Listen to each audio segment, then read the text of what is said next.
ਸੋ ਦੋਸਤੋ, ਇੱਕ ਵਾਰੀ ਫੇਰ ਤੁਹਾਡਾ ਸਾਰਿਆਂ ਦਾ ਸਾਡੀ ਇਸ ਪੰਜਾਬੀ ਚੈਨਲ ਹਿੰਦ ਪੰਜਾਬ ਵਿੱਚ ਸਵਾਗਤ ਹੈ।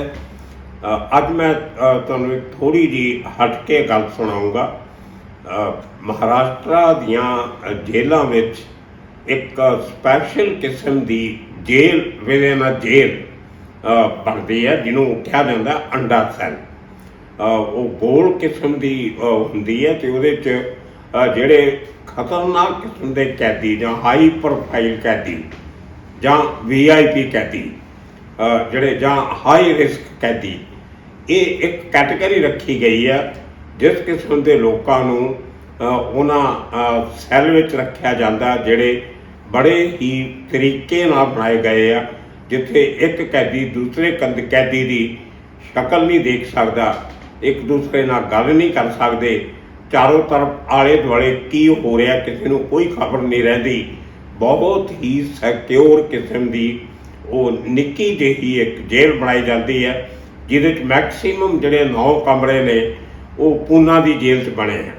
ਅਤੇ ਲੇਕਿਨ ਇਹਦੀ ਜੋ ਕਹਾਣੀ ਹੈ ਉਸ ਅੰਡਾ ਸੈੱਲ ਦੀ, ਜਿਹੜੀ ਬਣਾਈ ਗਈ, ਕਿਉਂ ਬਣਾਏ ਗਏ, ਉਹ ਪੰਜਾਬ ਨਾਲ ਜੁੜੀ ਹੋਈ ਹੈ। ਪੰਜਾਬ ਨਾਲ ਜੁੜੀ ਇਸ ਕਰਕੇ ਹੈ ਕਿ ਉਸ ਅੰਡਾ ਸੈੱਲ ਦੇ ਸਭ ਤੋਂ ਪਹਿਲੇ ਕੈਦੀ ਜਿਹੜੇ ਸੀ ਔਰ ਜਿਨ੍ਹਾਂ ਕਰਕੇ ਉਹ ਸਪੈਸ਼ਲ ਜੇਲ੍ਹ ਬਣਾਈ ਗਈ, ਜੇਲ੍ਹ ਦੇ ਅੰਦਰ ਉਹ ਸ਼ਖਸ ਸੀਗੇ ਹਰਜਿੰਦਰ ਸਿੰਘ ਜਿੰਦਾ, ਸੁਖਦੇਵ ਸਿੰਘ ਸੁੱਖਾ ਔਰ ਨਿਰਮਲ ਸਿੰਘ ਨਿੰਮਾ। ਇਹ 3 ਸ਼ਖਸ ਉਹ ਨੇ ਜਿਹੜੇ ਜਨਰਲ ਅਰੁਣ ਕੁਮਾਰ ਵੈਦਿਆ ਦਾ ਜੋ ਅਸੈਸੀਨੇਸ਼ਨ ਹੋਈ ਪੂਨਾ ਵਿੱਚ 10 ਅਗਸਤ 1986 ਨੂੰ, ਆਪਣੇ ਆਜ਼ਾਦੀ ਦਿਵਸ ਤੋਂ 5 ਦਿਨ ਪਹਿਲਾਂ, ਕੰਟੋਨਮੈਂਟ ਏਰੀਆ 'ਚ ਜੋ ਪੂਨਾ ਦਾ ਬਹੁਤ ਪੌਸ਼ ਏਰੀਆ ਗਿਣਿਆ ਜਾਂਦਾ, ਉੱਥੋਂ ਦੇ ਇੱਕ ਰੋਡ ਕ੍ਰਾਸਿੰਗ 'ਤੇ ਜੰਕਸ਼ਨ 'ਤੇ ਜਨਰਲ ਵੈਦਿਆ, ਅਰੁਣ ਕੁਮਾਰ ਵੈਦਿਆ ਆਪਣੀ ਘਰਵਾਲੀ ਉਹਨਾਂ ਦੇ ਨਾਲ ਭਾਨੂ ਵੈਦਿਆ ਔਰ ਮਾਰੂਤੀ 800 ਕਾਰ 'ਚ, ਛੋਟੀ ਜਿਹੀ ਕਾਰ 'ਚ ਬੈਠੇ ਸੀ। ਜਨਰਲ ਵੈਦਿਆ ਕਾਰ ਚਲਾ ਰਹੇ ਸੀ, ਭਾਨੂ ਵੈਦਿਆ ਨਾਲ ਦੀ ਸੀਟ 'ਤੇ ਬੈਠੀ ਸੀ ਔਰ ਉਹਨਾਂ ਦਾ ਇੱਕ ਮਹਾਰਾਸ਼ਟਰ ਦੀ ਸਪੈਸ਼ਲ ਪੁਲਿਸ ਦਾ ਇੱਕ ਬਾਡੀਗਾਰਡ ਸ਼ਿਵ ਸਾਗਰ, ਕਾਂਸਟੇਬਲ ਸ਼ਿਵ ਸਾਗਰ, ਉਹ ਪਿਛਲੀ ਸੀਟ 'ਤੇ ਬੈਠਾ ਸੀ ਮਾਰੂਤੀ 800 ਦੀ। ਉਹਨਾਂ ਨੂੰ ਅਚਾਨਕ ਜਦੋਂ ਉਹ ਗੱਡੀ ਇੱਕ ਟ੍ਰੈਫਿਕ ਸਿਗਨਲ 'ਤੇ ਰੁਕੀ, 2 ਆਦਮੀ ਇੱਕ ਮੋਟਰਸਾਈਕਲ 'ਤੇ ਸਵਾਰ ਆਉਂਦੇ ਆ। ਇੱਕ ਬੰਦਾ ਮੋਟਰਸਾਈਕਲ ਚਲਾ ਰਿਹਾ ਹੁੰਦਾ, ਇੱਕ ਪਿੱਛੇ ਬੈਠਾ ਹੁੰਦਾ। ਪਿੱਛੇ ਬੈਠਾ ਬੰਦਾ ਗੋਲੀਆਂ ਚਲਾਉਂਦਾ ਔਰ ਜਨਰਲ ਵੈਦਿਆ ਥਾਂ 'ਤੇ ਹੀ ਮਾਰੇ ਜਾਂਦੇ ਆ। ਭਾਨੂ ਵੈਦਿਆ ਇੰਜਰਡ ਹੁੰਦੀ ਹੈ ਔਰ ਕਾਂਸਟੇਬਲ ਨੂੰ ਜੋ ਬਾਡੀਗਾਰਡ ਸੀ ਉਹਨਾਂ ਦਾ, ਉਹਨੂੰ ਰਿਐਕਟ ਕਰਨ ਦਾ ਟਾਈਮ ਵੀ ਨਹੀਂ ਮਿਲਦਾ ਔਰ ਉਹ ਆਦਮੀ ਬਚ ਵੀ ਜਾਂਦਾ ਹੈ। ਕੋਈ ਮੁਕਾਬਲੇ 'ਚ ਗੋਲੀ ਨਹੀਂ ਚੱਲੀ, ਕੋਈ ਕਿਸੇ ਨੇ ਇਹ 2 ਲੋਕਾਂ ਨੂੰ ਫੜਨ ਦੀ ਕੋਸ਼ਿਸ਼ ਨਹੀਂ ਕੀਤੀ। ਬਹੁਤ ਜਲਦੀ ਦੇਖਦੇ ਜਨਰਲ ਵੈਦਿਆ ਨੂੰ ਮਾਰ ਕੇ ਉਹ ਦੋਨੋਂ ਸਵਾਰ ਚਲੇ ਜਾਂਦੇ ਆ। ਉਹ ਦੋਨੋਂ ਸੀਗੇ ਹਰਜਿੰਦਰ ਸਿੰਘ ਜਿੰਦਾ ਅਤੇ ਸੁਖਦੇਵ ਸਿੰਘ ਸੁੱਖਾ। ਥੋੜ੍ਹੇ ਦਿਨਾਂ ਬਾਅਦ ਉਹ ਲੋਕ ਅਰੈਸਟ ਹੋ ਜਾਂਦੇ ਆ। ਸੁੱਖਾ ਪਹਿਲਾਂ ਅਰੈਸਟ ਹੋ ਜਾਂਦਾ ਔਰ ਹਰਜਿੰਦਰ ਸਿੰਘ ਜਿੰਦਾ ਕਾਫੀ ਹਫ਼ਤਿਆਂ ਤੋਂ ਬਾਅਦ, ਕੋਈ 3-4 ਮਹੀਨੇ ਤੋਂ ਬਾਅਦ, ਦਿੱਲੀ ਇੱਕ ਪੁਲਿਸ ਐਨਕਾਊਂਟਰ ਵਿੱਚ ਇੰਜਰਡ ਹੁੰਦਾ ਹੈ। ਉਹਦੀਆਂ ਲੱਤਾਂ 'ਤੇ ਗੋਲੀਆਂ ਮਾਰੀਆਂ ਜਾਂਦੀਆਂ ਔਰ ਮਜਨੂ ਕਾ ਟਿੱਲਾ ਜਿਹੜਾ ਗੁਰਦੁਆਰਾ ਹੈ ਦਿੱਲੀ, ਉਹਦੇ ਨਾਲ ਹੀ ਇਹ ਐਨਕਾਊਂਟਰ ਹੁੰਦਾ ਦਿੱਲੀ ਪੁਲਿਸ ਨਾਲ। ਉਸ ਤੋਂ ਬਾਅਦ ਇਹਦਾ ਇਲਾਜ ਕਰਵਾਉਣ ਤੋਂ ਬਾਅਦ ਜਦੋਂ ਠੀਕ ਹੁੰਦਾ ਤਾਂ ਪੂਨਾ ਜੇਲ੍ਹ ਵਿੱਚ ਇਹਨਾਂ ਨੂੰ ਕੋਰਟ ਦੇ ਇਹਨਾਂ ਦਾ ਜੁਡੀਸ਼ੀਅਲ ਰਿਮਾਂਡ ਲੈ ਕੇ ਇਹਨਾਂ ਨੂੰ ਪੂਨਾ ਜੇਲ੍ਹ 'ਚ ਸ਼ਿਫਟ ਕੀਤਾ ਜਾਂਦਾ। ਔਰ ਦੇਖੋ 1986 'ਚ ਉਸ ਸਮੇਂ ਦੇ ਜਿਹੜੇ IG ਪ੍ਰਿਜ਼ਨ ਸੀ ਮਹਾਰਾਸ਼ਟਰ ਦੇ, ਇੰਸਪੈਕਟਰ ਜਨਰਲ ਆਫ ਪੁਲਿਸ, ਜੇਲ੍ਹਾਂ ਦੇ ਇੰਚਾਰਜ, ਉਹ ਵੀ ਪੰਜਾਬੀ ਸੀ, ਮਿਸਟਰ SK ਵਰਮਾ। ਉਹ ਬੇਸਿਕਲੀ ਬਠਿੰਡਾ ਸ਼ਹਿਰ ਦੇ ਨਜ਼ਦੀਕ ਇੱਕ ਪਿੰਡ ਦੇ ਰਹਿਣ ਵਾਲੇ ਸੀ ਅਤੇ ਬਹੁਤ ਸਾਲ ਪਹਿਲਾਂ ਪੜ੍ਹ ਲਿਖ ਕੇ ਬੰਬਈ ਚਲੇ ਗਏ। IPS ਕਰਕੇ ਮਹਾਰਾਸ਼ਟਰ ਕਾਡਰ ਲੈ ਲਿਆ ਔਰ ਮਹਾਰਾਸ਼ਟਰ ਕਾਡਰ ਜਦੋਂ ਤੱਕ ਉਹ ਰਿਟਾਇਰ ਹੋਏ, DGP ਰੈਂਕ 'ਚੋਂ ਵਰਮਾ ਸਾਹਿਬ ਰਿਟਾਇਰ ਹੋਏ। ਮੇਰੇ ਉਹਨਾਂ ਨਾਲ ਬੜੇ ਕਰੀਬੀ ਰਿਸ਼ਤੇ ਸੀ। ਮੈਂ ਉਹਨਾਂ ਨੂੰ ਅੰਕਲ ਵਰਮਾ ਕਹਿੰਦਾ ਹੁੰਦਾ ਸੀ ਅਤੇ ਇਸ ਬਿਲਕੁਲ ਘਰ ਦੇ ਰਿਸ਼ਤੇ। ਉਹਨਾਂ ਦੀ ਵਾਈਫ, ਮੇਰੇ ਬੱਚੇ, ਜਦੋਂ ਜਾਣਾ ਪੂਨਾ ਸੀ ਉਹਨਾਂ ਦੇ ਘਰ ਹੀ ਠਹਿਰਨਾ, ਕਦੇ ਕਿਸੇ ਹੋਟਲ ਗੈਸਟ ਹਾਊਸ ਨਹੀਂ ਠਹਿਰਨਾ। ਕਿਉਂਕਿ ਉਹ ਅਲਾਓ ਹੀ ਨਹੀਂ ਸੀ ਕਰਦੇ। ਕਹਿੰਦੇ ਤੁਹਾਡਾ ਆਪਣਾ ਘਰ ਹੈ, ਇੱਥੇ ਠਹਿਰੋ। ਤੇ ਉਹ ਖੈਰ ਉਹ ਪਰਸਨਲ ਗੱਲਾਂ ਨੇ, ਲੇਕਿਨ ਬੜੇ ਇਮਾਨਦਾਰ, ਮਿਹਨਤੀ, ਸੱਚੇ ਸੁੱਚੇ ਕਿਸਮ ਦੇ ਇਨਸਾਨ ਨੇ, ਅੱਜ ਵੀ ਹੈਗੇ ਵਰਮਾ ਸਾਹਿਬ।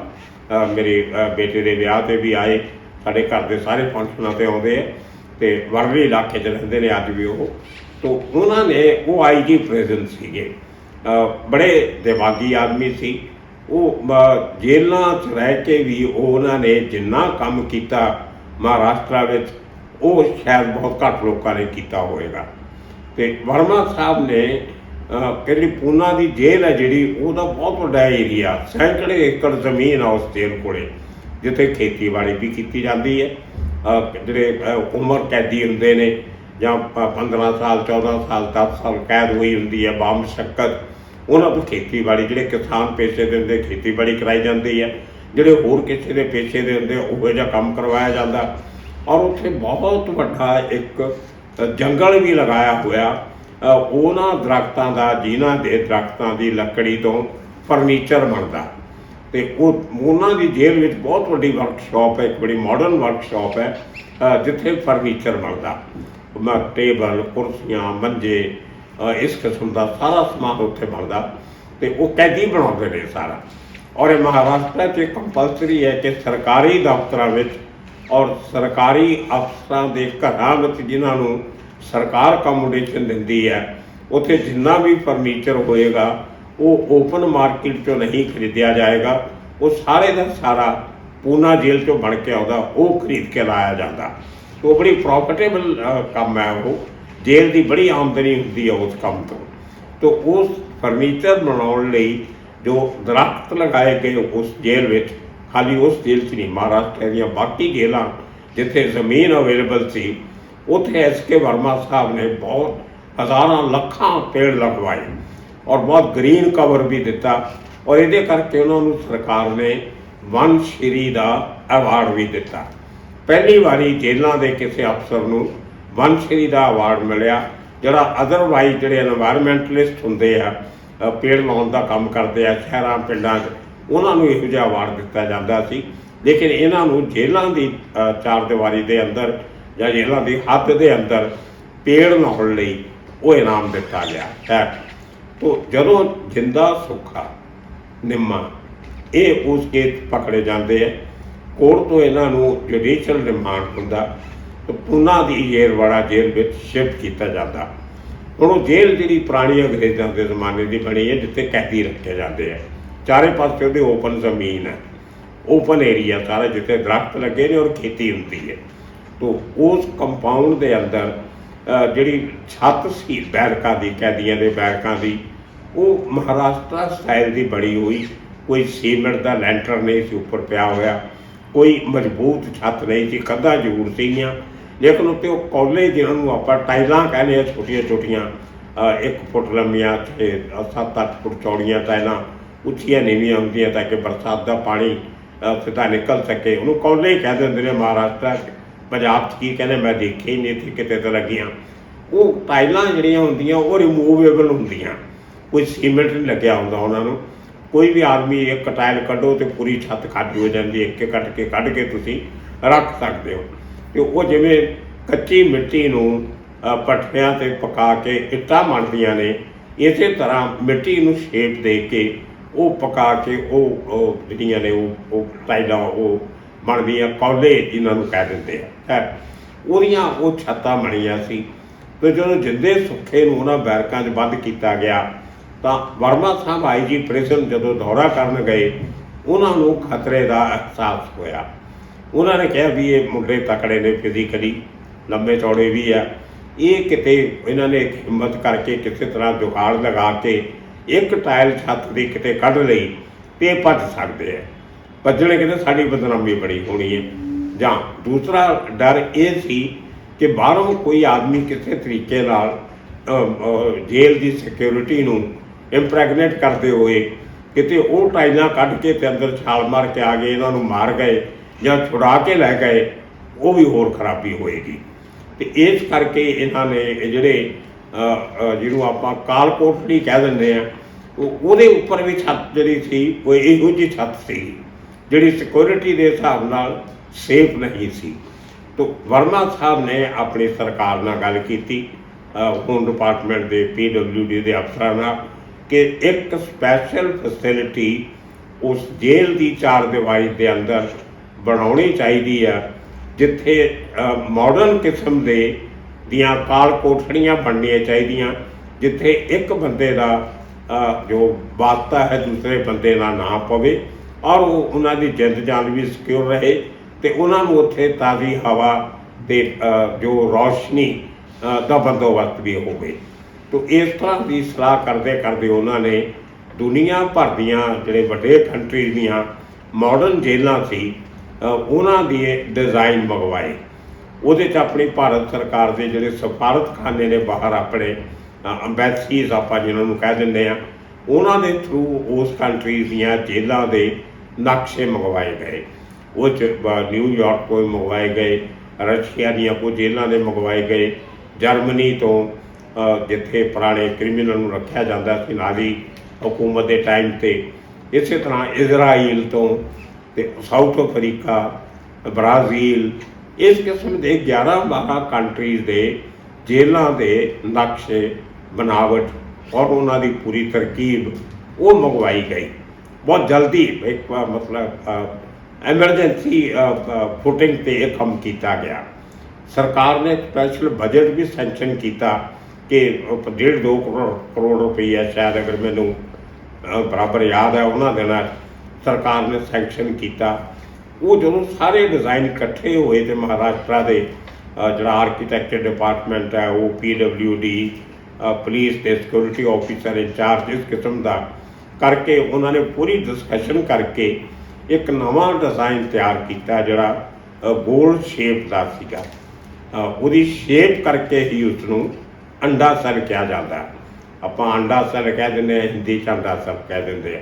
तो वो सैल इस किस्म का कि चारे पासे जिमें खूह की दीवार होंगी है उस तरह का स्ट्रक्चर, उसदे अंदर 9 सैल बनाए गए थे उत्थे, लेकिन उन्होंने बाहरों जी अंदरों बनावट सी दरवाजे की वो इस तरह से कि एक दूजे को शक्ल भी नहीं दिखती थी।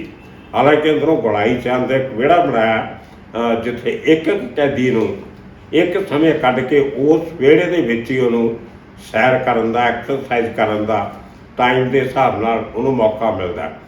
और उपर उहदे जिस तरह तुसीं कोई क्रिकेट के फुटबॉल के स्टैडियम देखे होने बहुत वड्डे, उन्होंने जो ओलंपिक स्टेडियम होंदे आ उन्हां दे उत्तों छत भी मिल जाती है जो कोई बरसात आ जाए या कुछ, तो वो छत भी फोल्डिंग रूफ होंगी है।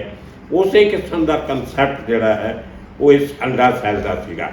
उसकी उपर जी छत से उत्थे बहुत मजबूत जाली लाई गई थी जी किसी तरह रस ना हो, टुटे ना डिगे ना, हथ तक इतना जा ही नहीं सकता, ताकि उतो हवा अंदर आ सके और रोशनी अंदर आए। इस तरह हर सैल के अंदर छत के उपर बहुत उच्ची छत रखी गई है। फर्स्ट फ्लोर से कुछ नहीं, एक ही फ्लोर है लेकिन बहुत उच्चा रखा गया। वो उपर भी एक रोशनदान किस्म की बनाई गई है फैसिलिटी, जितों रोशनी और हवा अंदर आती है। कोई तुहाडे इलैक्ट्रिक स्विच नहीं, कोई कुछ नहीं, ताकि आदमी किते करंट ला के या कुछ करके सुइसाइड करने की कोशिश करे। कोई पखा नहीं, कुछ नहीं जिते वो हैंग कर सके अपने आप को। तो ये बड़ी अपने आप एक नॉवल जी एक अजीब जी उन्होंने फैसिलिटी बनाई। पुराने जमाने काल कोठड़ी कहते होंगे जिते कल्ले बंदे नूं रखा जाता सी, लेकिन काल कोठड़ी का एक दरवाजा होंदा सी जिथों जिहड़े जेल के वार्डन वगैरह उस कैदी नूं देख सकते होंदे सी कि अंदर की कर रहा। लेकिन इत्थे वो भी सिस्टम नहीं है।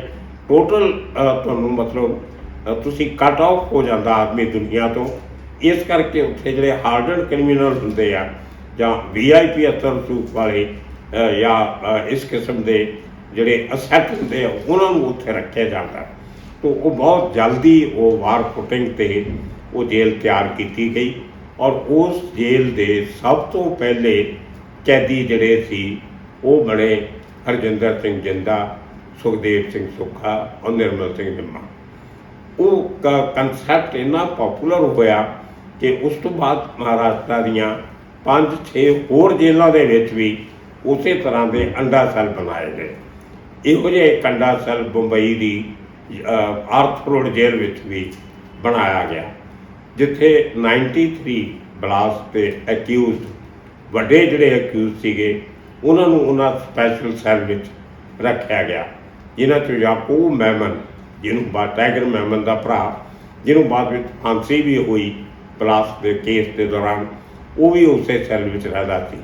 ਇਸੇ ਤਰ੍ਹਾਂ ਕਾਫੀ ਸਾਰੇ ਹਾਈ ਪ੍ਰੋਫਾਈਲ ਲੋਕ ਜਿਹੜੇ ਸੀ, ਜੇ ਇੰਡੀਅਨ ਮੁਜਾਹਿਦੀਨ ਦੇ ਟੈਰੋਰਿਸਟ ਜਿਹੜੇ ਪਕੜੇ ਗਏ ਸੀ, ਉਹ ਵੀ ਉਹਨਾਂ ਸੈੱਲ ਵਿੱਚ ਰੱਖੇ ਗਏ।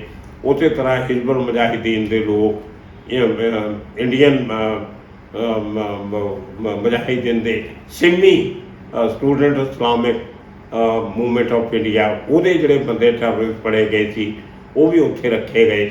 ਔਰ ਉਸੇ ਤਰ੍ਹਾਂ 26/11/2008 ਦਾ ਜਿਹੜਾ ਕਾਂਡ ਮੁੰਬਈ 'ਚ ਹੋਇਆ, ਜਿਹਦੇ 'ਚ 10 ਆਦਮੀਆਂ ਨੇ ਪਾਕਿਸਤਾਨ ਤੋਂ ਆ ਕੇ ਇੰਨਾ ਦਹਿਸ਼ਤਗਰਦੀ ਦਾ ਕੰਮ ਮੁੰਬਈ 'ਚ ਕੀਤਾ। 9 ਬੰਦੇ ਮਾਰੇ ਗਏ ਸੀ ਔਰ ਇੱਕ ਅਜਮਲ ਕਸਾਬ, ਉਹ ਜ਼ਿੰਦਾ ਪਕੜਿਆ ਗਿਆ ਸੀ। ਤੋ ਅਜਮਲ ਕਸਾਬ ਵੀ ਉਸੇ ਅੰਡਾ ਸੈੱਲ ਵਿੱਚ ਰਹਿੰਦਾ ਸੀ। ਉਹਦੇ ਕਰਕੇ ਇੱਕ ਸਪੈਸ਼ਲ ਇੱਕ ਟਨਲ ਬਣਾਈ ਗਈ ਸੀ ਜ਼ਮੀਨ ਦੇ ਉੱਪਰ, ਜਿੱਥੋਂ ਉਹਨੂੰ ਉਹਦੇ ਸੈੱਲ 'ਚੋਂ ਕੱਢ ਕੇ ਜੇਲ੍ਹ ਦੇ ਅੰਦਰ ਹੀ ਕੋਰਟ ਰੂਮ ਬਣਾਇਆ ਗਿਆ ਸੀ, ਜਿੱਥੇ ਜੱਜ ਆਪਣੀ ਅਦਾਲਤ ਲਾਉਂਦੇ ਸੀ, ਸਾਰਾ ਜੱਜ। ਤੋ ਉਹ ਜੇਲ੍ਹ ਦੇ ਅੰਦਰ ਹੀ ਉਹਦੀ ਪੂਰੀ ਟਰਾਇਲ ਚੱਲੀ ਸੀ ਔਰ ਫਾਂਸੀ ਦੀ ਸਜ਼ਾ ਮਿਲਣ ਤੱਕ ਉਸੇ ਅੰਡਾ ਸੈੱਲ 'ਚੋਂ ਅਜਮਲ ਕਸਾਬ ਰਿਹਾ ਸੀ। ਤੋ ਇਹ ਇੱਕ ਇਤਿਹਾਸ ਜਿਹੜਾ ਬਣਾਇਆ, ਇੱਕ ਰਚਿਆ ਗਿਆ ਆਪਣੇ ਤਰੀਕੇ ਨਾਲ, ਕਿ ਜੇਲ੍ਹਾਂ ਦੇ ਅੰਦਰ ਇੱਕ ਹਾਈ ਸਿਕਿਉਰਿਟੀ ਜੇਲ੍ਹ ਨਵੀਂ ਬਣੀ। ਪਹਿਲੀ ਜੇਲ੍ਹ ਪੂਨਾ 'ਚ ਬਣੀ ਔਰ ਉਹਦੇ ਪਹਿਲੇ ਕੈਦੀ ਜਿਹੜੇ ਸੀ ਉਹ ਪੰਜਾਬੀ ਬਣੇ। ਤੋ ਇਹ ਆਪਣੇ ਆਪ 'ਚ ਇੱਕ ਅਜੀਬ ਜਿਹਾ ਲੱਗਦਾ ਹੈ। ਸੋ ਆਉਣ ਵਾਲੇ ਦਿਨਾਂ ਵਿੱਚ ਕੋਈ ਇਸੇ ਕਿਸਮ ਦੇ ਹੋਰ ਕਿੱਥੇ ਕਹਾਣੀਆਂ ਲੈ ਕੇ ਫਿਰ ਹਾਜ਼ਰ ਹੋਵਾਂਗੇ। ਅੱਜ ਦੇ ਦਿਨ ਲਈ ਇੰਨਾ ਹੀ। ਤੁਹਾਡਾ ਸਾਰਿਆਂ ਦਾ ਸ਼ੁਕਰੀਆ, ਧੰਨਵਾਦ। ਔਰ ਇਸ ਚੈਨਲ ਨੂੰ ਸਬਸਕ੍ਰਾਈਬ ਕਰੋ, ਸ਼ੇਅਰ ਕਰੋ, ਲਾਈਕ ਕਰੋ। ਇਸੇ ਕਿਸਮ ਦੇ ਕਿੱਸੇ ਸੁਣਦੇ ਰਹੋ। ਇੱਕ ਵਾਰ ਫਿਰ ਤੁਹਾਡਾ ਸਾਰਿਆਂ ਦਾ ਸ਼ੁਕਰੀਆ।